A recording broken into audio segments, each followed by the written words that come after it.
세종대왕의 아들이자 단종의 아버지인 문종. 이 문종이 일찍 사망한 것은 원래 몸이 허약한 데다 과로했기 때문으로 알려져 있습니다. 그런데 최근 들어 문종은 한 사람의 지시를 받은 어이 전순이에 의해 교묘하게 독살됐다는 주장이 제기됐는데요. 조선왕조실록을 여러 각도에서 살펴보면 그 인물이 문종의 사망에 관여한 정황을 볼 수 있죠. 오늘 이야기의 주인공은 왕이 되기 위해 자신의 형을 독살했으며 조카인 단종을 몰아내고 왕이 된 후로는 여러 면에서 조선을 말아먹었던 왕 세조입니다. 조선의 5대 왕인 문종은 평소에도 몸이 약했는데 어머니와 아버지의 3년상까지 연달아 치르면서 극도로 쇠약해져 즉위 2년 만에 죽음을 맞이했다. 많은 사람들이 문종의 죽음에 대해 이렇게 알고 있으실 텐데요. 하지만 실제로 문종이 죽은 이유는 고질병처럼 달고 있던 종기가 악화되었기 때문이라고 하죠.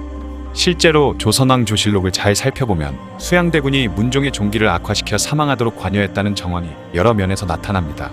수양대군이 꾸민 계략을 직접 실행했던 사람은 당시 어이였던 전순이와 왕의 비서실장인 도승지 강맹경인데요. 전순이는 천민 신분에서 어이 자리에까지 올랐을 만큼 실력이 뛰어난 어이였습니다. 그런 전순이가 수양대군의 지시로 문종 살해에 가담했다는 의혹을 받는 까닭은 문종의 종기를 치료하면서 이해할 수 없는 이상한 행동을 했기 때문인데요. 조선왕조실록에 적힌 전순이의 죄목은 크게 세 가지입니다.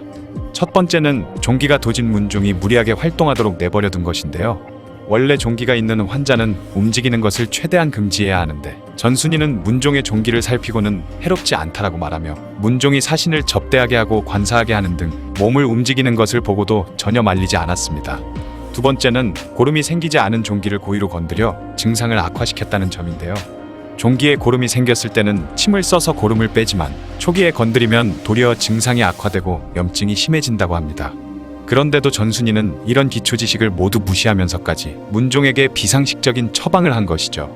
세 번째는 전순이가 문종에게 독성이 있는 꿩고기를 계속 먹게 했다는 점입니다.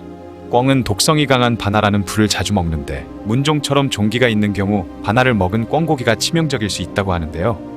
민간에서 겨울철에만 꿩고기를 먹으라고 말하는 이유도 여름에 야생에서 바나가 잘 자라므로 꿩고기에 독성이 있기 때문이라고 합니다.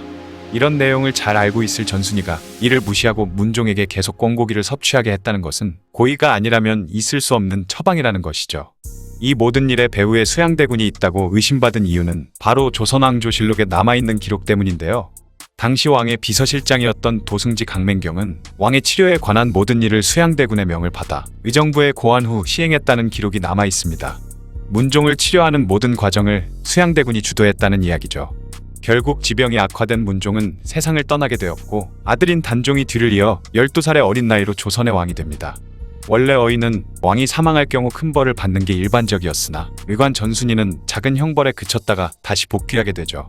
게다가 수양이 단종을 몰아내고 왕이 된 이후에는 전순이가 일개의관 신분으로 1등 공신으로까지 책봉을 받는다는 점에서 매우 큰 의혹을 주고 있으며 문종의 죽음에 많은 관여를 했던 도승지 강맹경이 2등 공신에 봉해졌다는 사실도 사람들의 의심을 더욱 키웠죠.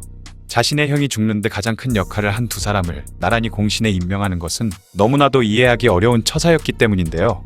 이러한 기록 때문에 근래 들어서 세조 또는 그의 책사인 한명회가 어의 전순이와 도승지 강맹경을 협박하거나 자기 편으로 만들어서 문종을 독살했을 것이라는 주장이 제기되는 것이죠. 세조는 왕위를 찬탈하는 과정에서 수없이 많은 학살을 저질렀습니다. 조카인 단종을 비롯해 자신의 친형제들인 안평대군과 금성대군마저 살해했으며 이를 말리던 자신의 숙모 성령대군 부인은 폐서인시켜버렸는데요. 또한 김종서를 비롯한 수많은 능력 있는 대신들을 오직 권력을 잡기 위해서라는 이유로 죽여댔습니다. 심지어 자신에게 악몽을 꾸게 만들었다는 이유로 이미 세상을 떠난 형수 현덕왕후의 묘를 파헤쳐버리기까지 하죠. 이러한 학살의 업보였을까요? 세조의 자손들은 모두 젊은 나이에 세상을 떠났습니다. 장남인 의경세자는 세조가 즉위한 지 3년 만에 요절했고 차남 예종은 즉위 13개월 만에 죽었는데 둘 다 20세를 넘기지도 못한 나이였다고 하네요.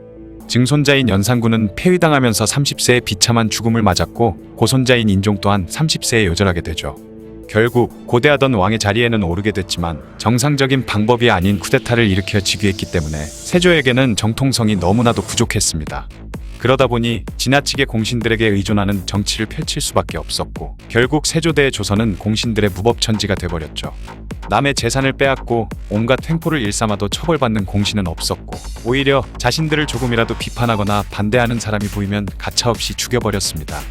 게다가 세조는 건전한 관리들을 양성하는 인재 집합소인 집현전을 폐지해버리며 자신이 멋대로 할 수 있는 기반을 만들었는데요. 특히 세종대에 육성된 인재들을 세조가 대거 처형하면서 당대 조선에 능력 있는 인재들이 대부분 사라졌죠. 나중에는 인재가 너무 없다 보니 그나마 남아있는 능력 있는 공신들이 잘못을 저질러도 처벌할 수가 없게 되어버립니다. 시간이 지난 뒤에는 세조도 힘이 너무 커져버린 공신들이 걱정되었는지 남이와 구성군 같은 새로운 인재들을 이용해 한명회와 신숙주 권람 같은 기존의 공신들을 견제하려고 했지만 얼마 후 세조가 병으로 사망하면서 결과적으로는 그들을 정리하는 데 실패하게 되는데요. 공신들은 훈구파라 불리는 기득권 세력까지 만들게 되고 이들은 명종대까지 무려 100년 동안 온갖 비리를 저지르며 백성들을 괴롭힙니다. 세조의 실책은 여기에서 그치지 않았습니다. 당시 조선의 화약병기는 문종 때까지 세계적인 수준에 오르며 화포와 화차 같은 신식무기까지 쓸 정도였는데요. 하지만 세조는 화기의 개발에 매우 소극적이었는데 바로 반대 세력이 화기를 반란에 이용할까 두려워했기 때문이죠. 따라서 기존의 화약무기들을 그대로 유지만 하는 수준에 머물면서 오랜 기간 발전을 하지 못했는데요. 특히 세조는 화약무기를 사용하는 총통이라는 부대마저 해산시키고 대부분의 병사들을 활을 쏘는 궁병 위주로 바꿔버리면서 병사들이 창검수를 제대로 쓰지 못하게 되어버립니다. 조선군의 화력뿐만 아니라 백병전 능력까지 엉망으로 만들어버린 것이죠. 이러한 이유로 임진왜란이 일어날 때쯤에는 아예 조선군의 근접 전투 기술 자체가 거의 실종되면서 왜군들과의 근접전에서 참패하게 되는 비극을 낳게 됩니다.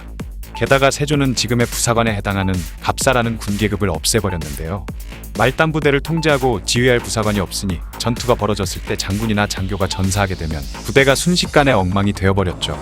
그리고 당시 조선의 백성들에게 부여된 국방의 의무는 실질적으로 전투를 하던 정군과 경제적으로 정군을 보조하는 보인으로 나눠져 있었는데요. 기존에는 정군 1명당 보인이 3명씩 편성이 돼 있었는데 세조가 이를 정군 1명당 보인 2명으로 줄여버립니다. 3명이서 나눠내던 세금을 2명이 내게 되자 경제적 부담은 훨씬 커졌고 이를 감당할 수 없게 되자 군역을 포기하고 도망가는 보인들이 늘어났죠.